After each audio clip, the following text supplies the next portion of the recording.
I briefly go through exam 5, and this is from the fall of 2020.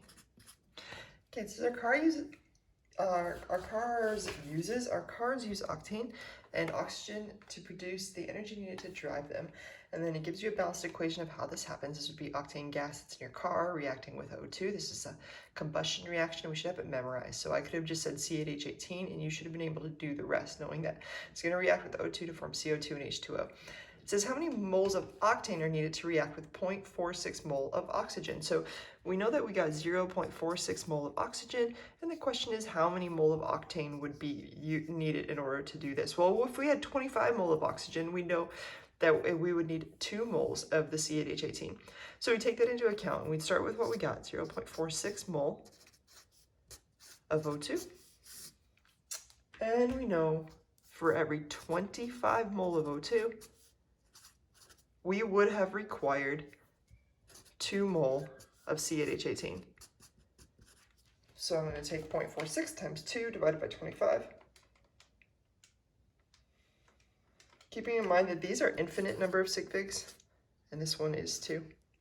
And I get an answer of 0.037 mole of C8H18, which would have been your answer here. All right, question number 2.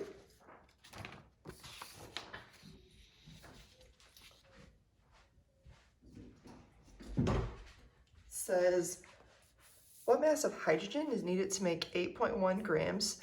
So we need this in grams to make 8.1 grams of ammonia. So the first thing you want to do with grams is turn it into moles. So let's go ahead and start with that. 8.1 grams of NH3. And then it gives you the molar mass. It says that it has a mass of 17.03 grams per mole. So divide by 17.03 grams per mole of ammonia. And this would give us mole of ammonia, but we can actually just continue on here because we eventually want to get to hydrogen. We know for every 2 mole of ammonia, we got 3 mole of H2 originally. But then remember that it asked for mass, so this would give us mole of hydrogen, but we want to get into mass. We know for every mole of H2, there's 2.016 grams of H2. So let's calculate that. 8.1 times 3 times 2.016 divided by 17.03 divided by 2. And it gives me an answer of 1.4, which would have been your answer. Question 3. Using the following reaction, what would your limiting reactant be if you had these amounts? So we got 3.05 and 9.40. And we're trying to find the limiting reactant. Well, now remember, when you have 2 amounts or more, you have to account for these coefficients, because for every 1 aluminum oxide, I actually require 3 times that amount of sulfuric acid. So to account for those coefficients, you divide each of these numbers by the respective coefficient and see which one's smaller. So 3.05 divided by 1 would be 3.05. 9.40 divided by 3, let's do it exactly, would be 3.13. So this is 3.05, this is 3.13. You ask which one's smaller. This one's smaller, and that's why aluminum oxide is your limiting reactant. In the next question, it says you react 0.72 mole of C6H12 and 8.5 mole of O2. And it even gives you a reaction here. So I'm actually going to write those amounts on this other page over here. So it says 0.72 and 8.5, and it asks for the limiting reactant. This is a real similar question. We're going to divide that by 2 and divide that by 5 and ask which one's smaller. This one looks like it's going to be like 0.3 something. This one looks like it's going to be obviously greater than 1. And so the limiting reactant is the smallest one, which is C6H12. All right, question 5. Now you take those same amounts, 0.72 and 8.5. It says, what's your theoretical yield of water? Well, we already know that this one's the limiting reactant, so that's what we're starting with, is 0.72 mole of C6H12. And we know for every 2 mole of C6H12, we get 2 mole of water. And we end up with an answer of 0.72 mole water. All right, question 6. You react 0.72, this is becoming a theme, 0.72 mole of C6H12 and 8.5 mole of O2. Oh, what is your theoretical yield in grams of water? So now we've got, we're just gonna go ahead and turn this into moles. So we're gonna start this kind of same way, 0.72 mole of C6H12. We know for every 2 mole of C6H12, we got 2 mole of water. And now it gives you the molar mass of water. We know that a mole of water has a mass of 18.02 grams. So now we take 0.72 times 2 divided by 2 times 18.02. And I get an answer of 12.97 or 13 with 2 sig figs. So again, this was 12.97, which with 2 sig figs would round to 13. All right, question 7. It says propane combusts. Again, another combustion reaction. It says when 42.8 grams of propane, so I'm gonna go ahead and figure out how many moles that is. So 42.8, I'm gonna divide it by 44.10 grams per mole. That will tell me the number of moles I got.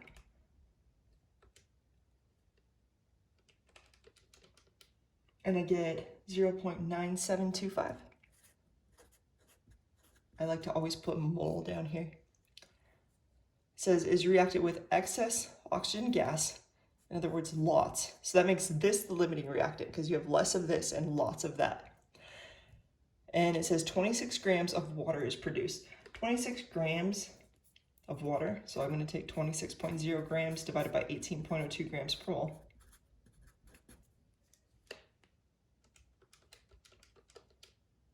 And I get an answer of 1.4428.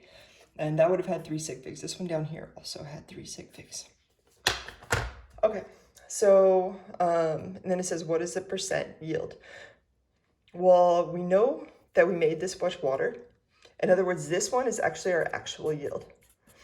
So if our actual yield is 1.4428 mole of water, we should be looking for a theoretical yield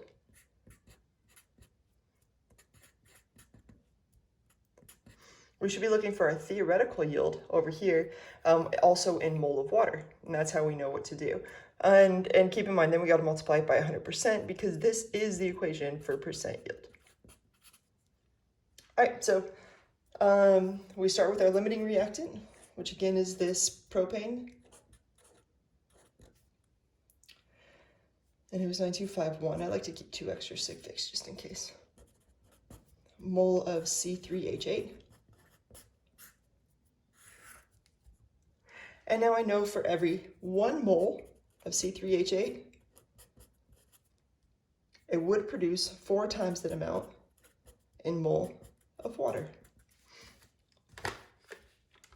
So I'm going to take my 0.972506 times 4. I get an answer of 3.8900 mole. In other words, 3.8900 mole of water was my theoretical yield. And then don't forget to multiply it by 100, which I always write really small because I write too close over here. So now I'm going to take my 1.44. I'm going to divide it by the 3.89. I'm going to multiply it by 100. And I get an answer of 37.2%, the one without this little thing. All right, question number 8. What is the molarity of a solution that is 0.77 mole dissolved in 0.52 liters. Well, molarity is big M, that's mole per liter. So you always got to figure out the number of moles in a particular volume. We know the number of moles, it's 0.77 mole. We know the number of liters is 0.52 liters. And we just take 0.77 divided by 0.52, and that gives us 1.5. All right, question number 9. What mass of sodium fluoride is dissolved in 40 liters or 0.4 liters of a 1.3 mole per liter solution? The first thing I see when I see liters and mole per liter is I want to multiply those together, and that will give me moles. So 0.40 liters times 1.3 mole per liter gives me 0.52 mole. So this is how many moles of sodium fluoride I had. The question is, what's the mass? Well, we know how to go from grams to moles, you divide by the molar mass. But to go from moles to grams, you simply multiply by the molar mass, because a mole of sodium fluoride, which would be NaF, has a mass of 41.99 grams. So I take my 0.42 times 41.99.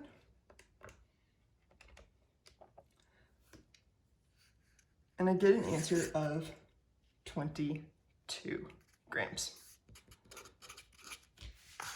Cool. Moving on.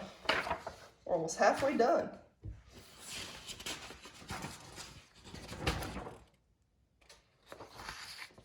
All right.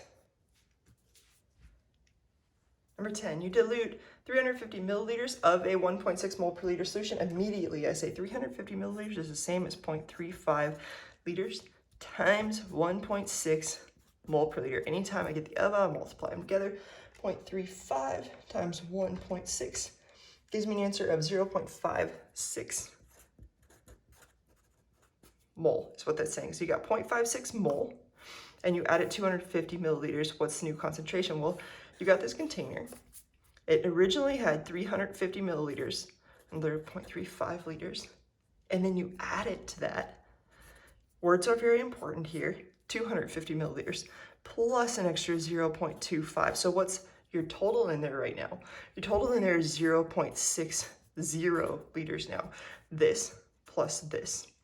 So you know how many moles you had in there of 0.56, and when you added that extra water, you didn't add any more moles of sodium bromide.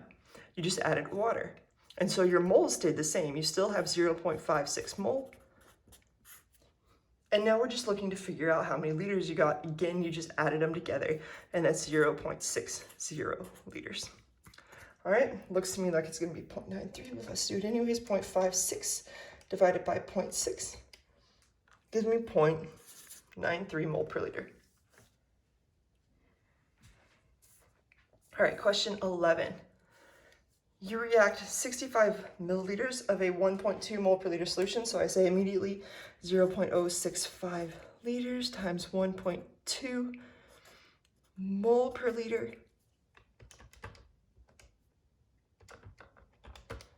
And I get 0.078, and that's silver nitrate. I like to write it down. And then we have this calcium bromide, 0.085 times 1.4.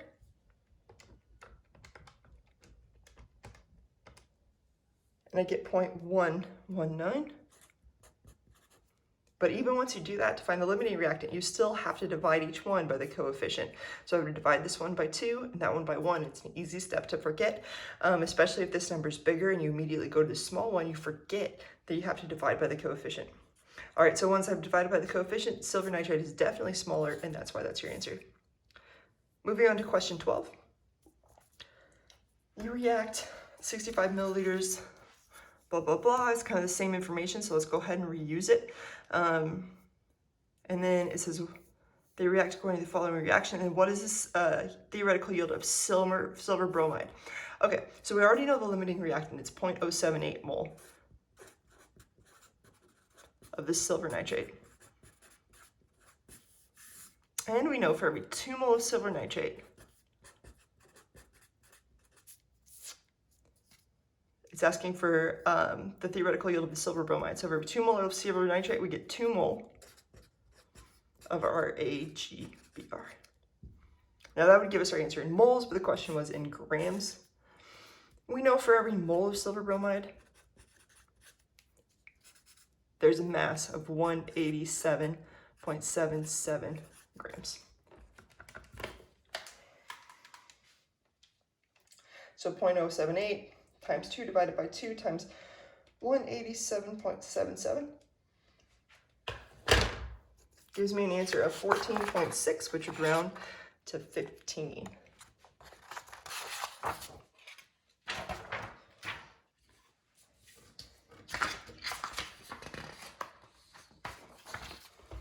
Question 13. Ooh, it just continues on and on. So we'll go ahead and use the same information we did from the last time. Here we had 0.078. Here we had 0.119. And then we know the limiting reactant, and we even just figured out the percent yield, or the theoretical, yield in grams. There's 2 ways that we can do this. It says that there were 10 grams of precipitate recovered. This is the precipitate. So we could take that 10 grams of silver bromide and divide it by that 15, which is actually 14.646 grams, because this would be our actual yield. This would be our theoretical yield. And then we multiply it by 100%. So as long as your units are the same, here was grams of silver bromide, here's grams of silver bromide. As long as your units are the same, you should be okay to do that. But we could have just as easily taken this and put it into mole, and use the previous problem in mole as well. And you would have gotten the same answer. So 10 divided by 14.646 times 100% gives me 68%. Okay, so how many mole are in 1.1 grams of fluoride? 2 fluorines would have a mass of about 38 grams per mole. So to turn grams into moles, we always just take the grams and divide it by the molar mass. And that'll give you an answer of 0.029. Given the following reaction, if 1.1 grams fully reacts, how many grams of solid was produced? So again, we're taking the 1.1 gram of the fluoride, F2, and we know that for every, that there's 38 grams per mole of F2. And you'd usually want to use 2 extra sig figs. I'm going by memory. I'm stuck in a tiny little bathroom, so I don't want to get the wrong sig figs, but you'd always want to use 2 just to be sure, but we'll be able to see if our answer's on here. These are very different answers. All right, so that's for every mole of F2. We know for every 3 mole of F2 that we would get 2 mole of this CrF3. And it asks about grams. This is our solid, it's got the S, that's how we know what we're talking about. And we know for every mole of CrF3 that there's a mass of 108.99 grams. So times 2 divided by 3 times 108.99. And I get an answer of 2.1 grams.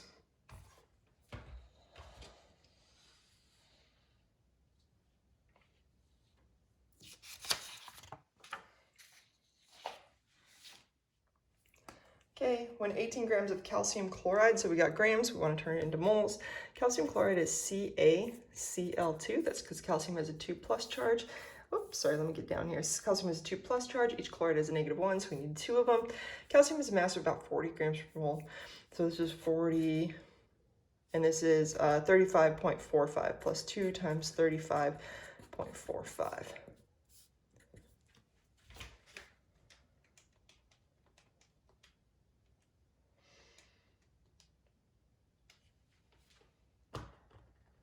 I get 110.9-ish grams per mole is the mass of the calcium. So in order to take 18 grams and turn it into moles,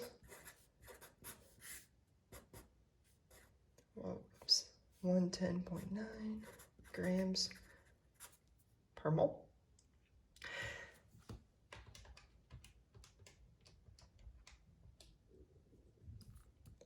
I get an answer of 0.1623 mole, and then we'd want to divide that by the number of liters.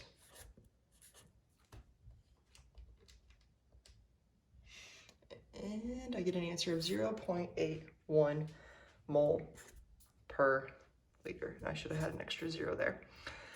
All right. Again, keep in mind you'd want to use some more significant figures. You wouldn't want to be like, oh, it's about 40. But I can do that on a multiple choice test. Actually, I do suggest you guys do this, and most of these questions are written so that you don't need to be very specific in your calculations. All right, number 17. What volume in milliliters of 1.4 mole per liter contains 74 grams of calcium chloride? So again, we kind of got the same issue. We're going to take 74 grams.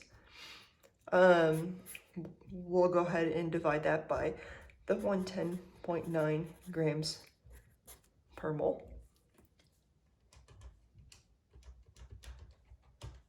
And I get an answer of 0.667 mole. So that tells us how many mole of calcium chloride there are. You can't see any of that, I'm so sorry. All right, so we know how many mole of calcium chloride there are. The question is what volume? So remember that big M is mole per liter. So now we got something with mole, 0.667 mole of CaCl2. And we know that there are 1.4 mole for every liter. Oops.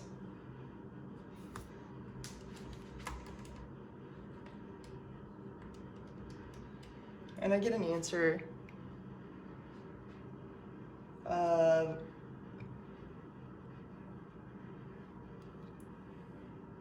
oh, good.